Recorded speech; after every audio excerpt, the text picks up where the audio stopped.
आज जे लोक आरक्षणाचा विरोध करत आहेत त्यांना मी इतकं सांगेल की आरक्षणाचा नक्की फायदा कोण घेत आहे। आज ईडब्ल्यूएस मधून आरक्षण दिलं जातं ते कशासाठी दिलं जातं, तर जे जनरल कॅटेगरी मधून आर्थिकदृष्ट्या कमजोर असतात त्या लोकांसाठीच ना। मग सरकार ईएसडब्ल्यूचं आरक्षण हे एससी एसटी आणि ओबीसी कॅटेगरी मधून का लागू करते? पहिले हे लागू करणं बंद करा आणि मग आरक्षणाविरोधी आंदोलन करा।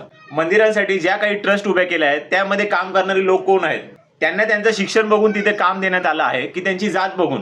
ही पिढ्यानुपिढ्या चालत आलेली ब्राह्मणी वंशावळ पहिले बंद करा।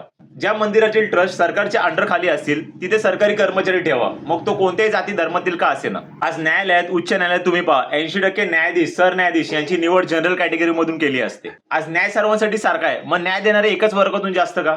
आज शिक्षणामध्ये वंचितांना आरक्षण असल्यामुळे आमच्यासारख्या मेरिट असणाऱ्या विद्यार्थ्यांना जागा गमवाव्या लागतात, असं आरक्षण विरोधी बोलणाऱ्यांचं म्हणणं आहे। मग आरक्षणापूर्वी शिक्षणावर अधिकार कोणाचा होता? वंचितांना आरक्षण मिळून तर फक्त 72 वर्ष झाली आहे। मग फक्त 72 वर्षात वंचितांची प्रगती बघून तुम्हाला आरक्षण खटकायला लागलं आहे का?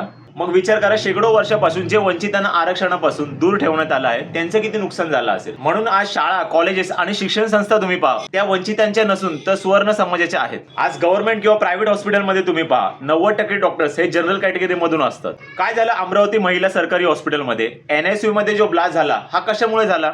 हॉस्पिटलचं प्रॉपर मेंटेनन्स नसल्यामुळेच ना। मग सरकारी हॉस्पिटलच्या मेंटेनन्स कडे कोणाचं लक्ष असलं पाहिजे? सरकारचंच ना। आज मीडियामध्ये कोणतं पण न्यूज चॅनल तुम्ही पहा, कोणती न्यूज जास्त दाखवली जाते? जातीभेद, राजकारण आणि हिंसा, बरोबर ना। मग शिक्षणाबद्दल माहिती का नाही दाखवली जात?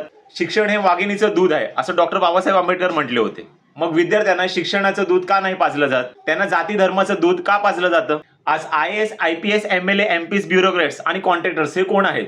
हे जर वंचित समाजातील असते तर मुंबई सारख्या आंतरराष्ट्रीय शहरात धारावी सारख्या झोपडपट्ट्या दिसल्या नसत्या। आज स्पोर्ट्स आणि सिनेमामध्ये तुम्ही पहा किती खेळाडू आणि स्टार तुम्हाला वंचित वर्गातून आलेले दिसतात, आणि जे येतात त्यांचा विनोद कांबळी केला जातो।